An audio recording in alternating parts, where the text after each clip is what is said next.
আমি বেশ ভালোভাবে করেছি। প্রোগ্রামটা খুবই সুশৃঙ্খল ছিল, ধারাবাহিক ছিল, কোনো বিশৃঙ্খলা হয়নি।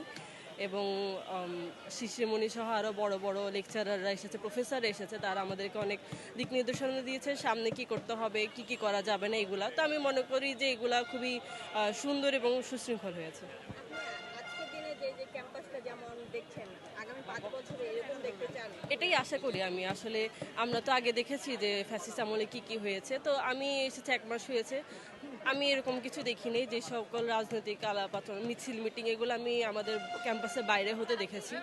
আর আমি আগামী 5 বছরে এটা আশা করি। এখন সামনের ডাকসুতে তো আমাদেরকেই ভোট দিয়ে একজন ভালো প্রতিনিধিকে নিয়ে আসতে হবে। তো সামনের সময়টা আর কি আমাদের উপর নির্ভর করছে, আমি এটা মনে করি।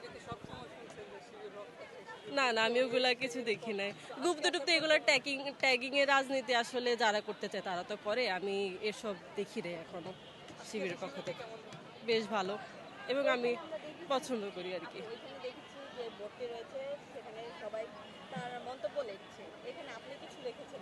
না, আমি এখনো লিখি না, আমি মাত্র বের হয়েছি, অনুষ্ঠান থেকে বের হয়েছে মাত্র। আচ্ছা, অনেকে লিখেছে গুপ্ত বিভিন্ন জিনিস লিখেছে, আবার অনেকে সাদিক কামিল বিয়ে ক্ষেত্রে দাওয়াত পায়নি সেগুলো লিখেছে। এখন আপনি কি লিখছেন? তার লেখার সম্ভাবনা? আমি লিখবো কি না এখন দেখি, অনেক ভিড় তো, আমি মনে হয় কিছু লিখবো না, ভিড়ের ভিতরে ঢুকবো না।